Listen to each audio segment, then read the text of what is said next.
तो hello everyone, सुबह के बज चुके हैं 6 और ये क्लास इतनी ही इंपॉर्टेंट है जैसे कि किसी एग्ज़ाम का फॉर्म भरना।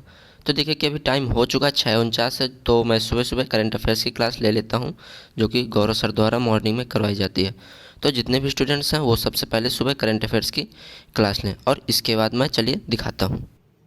तो फ्रेंड्स, मैं ना करंट अफेयर्स की क्लास कंप्लीट करके जो कि मैं 2x स्पीड में देख लेता हूँ, जो कि सर का करीब 1.5 घंटे लेक्चर चलता है, तो मैं टाइम वेस्ट ना करके उसके बाद हिंदी को प्रीफर करता हूँ और मॉर्निंग में जो कि हिंदी का सिलेबस है उसको पहले कंप्लीट करता हूँ।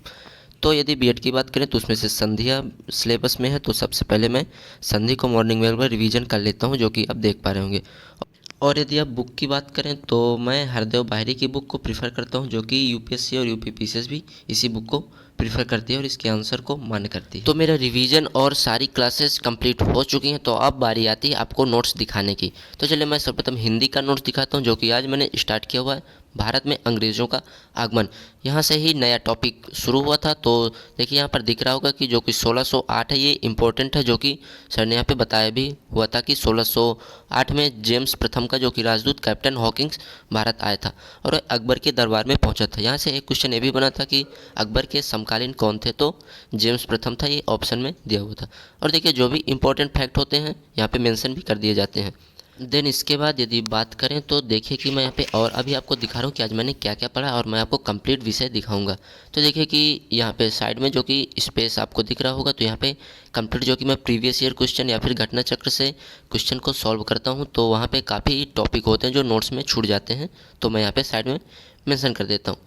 और यदि आप भी गवर्नमेंट एग्जाम या यूपीपीसीएस या फिर यूपीएससी की तैयारी कर रहे हैं और आप भी कहाँ से आप रिवीजन कर रहे हैं, ये आप कमेंट बॉक्स में बता दीजिए, तो मैं भी वैसा ही रिवीजन करूँ। और यदि आप ने भी अभी भी तैयारी करना स्टार्ट किया तो आप ये नोट्स को ज़रूर कंसीडर कर सकते हैं। और यदि आपको इस नोट्स का पीडीएफ चाहिए तो आप लोग मुझे मैसेज करें या फिर डिस्क्रिप्शन में लिंक है टेलीग्राम में, जाकर वहाँ मुझे मैसेज करें तो मैं आपको दिखा दूँगा।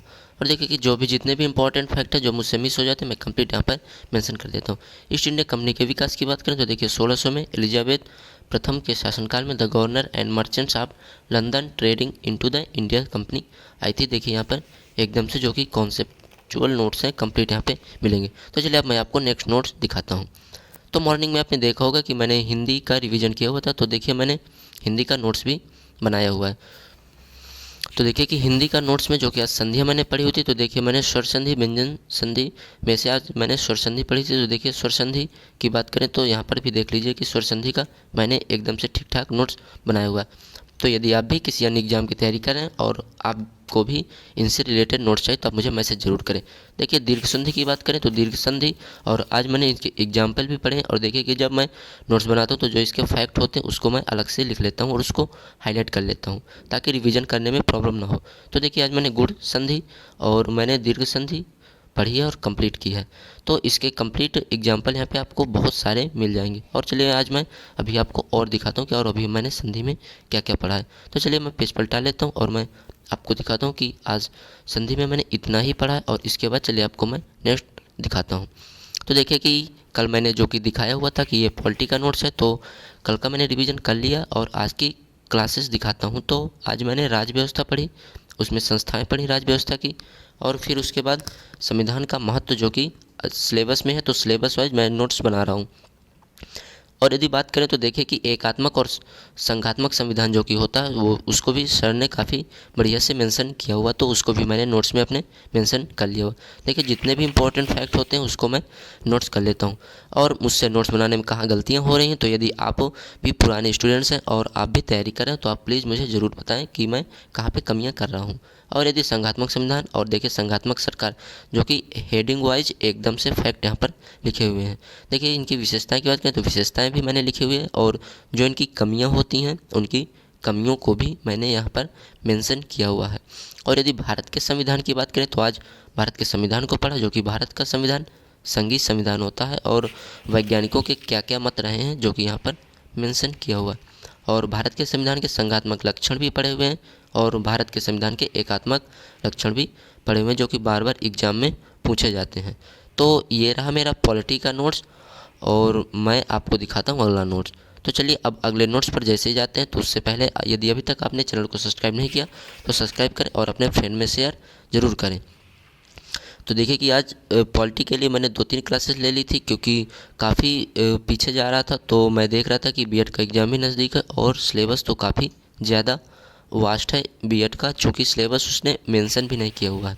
तो यदि आप भी किसी भी एग्ज़ाम की तैयारी कर रहे हो, तो यदि आप अपने जीएस को बेहतरीन तरीके से बनाना चाहते हैं तो आप इनको कंसीडर ज़रूर करिएगा। तो चलिए पॉलिटी को समाप्त करते हैं और मैं अब आपको नेक्स्ट नोट्स दिखाता हूँ। तो चलिए अगला नोट्स दिखाता हूँ। तो देखिए कि ये नोट्स है जो कि जियोग्राफी का था। तो कल हमने यहाँ तक कंसीडर कर लिया था और मैंने इसको रिवीजन भी कर लिया है। तो चलिए मैं आज का दिखाता हूँ कि आज मैंने क्या क्या पढ़ा हुआ है। तो चलिए आज की बात करें तो देखिए आज भारत की मानक समय रेखा जो कि चल रहा था, तो इसके विषय में मैंने देखा। तो देखिए कि सर ने एकदम से मैप बनवा कर यहाँ पर कंप्लीट करवाया हुआ और जहाँ जहाँ से क्वेश्चन पूछे जाते हैं वो एकदम से सर ने बनवाया हुआ। तो ये देखिए यहाँ पे एक क्वेश्चन ये भी आ जाता है कि सूर्य को 1 डिग्री पार करने में कितना समय लगता है, जो कि 4 मिनट का समय लगता है। और देखिए कि जीएमटी का भी फुल फॉर्म आया हुआ था, तो मैंने साइड में मेंशन कर लिया हुआ कि इसका full form Greenwich mean time होता है। तो और मैं अभी आपको दिखा रहा हूँ जो कि कंप्लीट नोट्स हैं। तो मैं सोचता हूँ कि वीडियो ज़्यादा बड़ी ना हो, तो मैं आपको एकदम से शॉर्ट में दिखाता हूँ। तो यदि आप भी नोट्स बनाने में भी नए हैं तो आप लोग इन सारे वीडियोज़ को ज़रूर देखिए। तो देखिए आज की बात करें तो भारत के तटीय राज्य भारतीय उपमहाद्वीप मैंने पढ़ा, जो कि इसमें से 7 देश मिल जाते हैं। और यदि दक्षिण एशिया की बात करें तो दक्षिण एशिया में कौन कौन से देश आते हैं, इनको दक्षेस किसे कहा जाता है, ये भी सर ने बताया हुआ। भारतीय प्रायद्वीप की बात करें तो 3 ओर से जल से घिरे भाग को भारतीय प्रायद्वीप कहा जाता है। ये भी इसमें देखिए मैप वाइज एकदम से मेंशन है।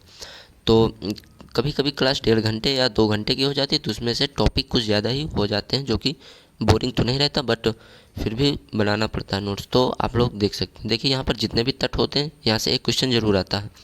और यदि भारत की समुद्री सीमा की बात करें तो देखिए कि प्रादेशिक सीमा, संलग्न क्षेत्र और यहाँ पे अनन्य आर्थिक क्षेत्र, जो कि कभी कभी एक क्वेश्चन आया होता है कि श्रीलंका को पड़ोसी देश होने के कारण मैप में क्यों दर्शाया जाता है। तो इसका ये भी कारण है जो कि यहाँ पे आपको दिख जाएगा।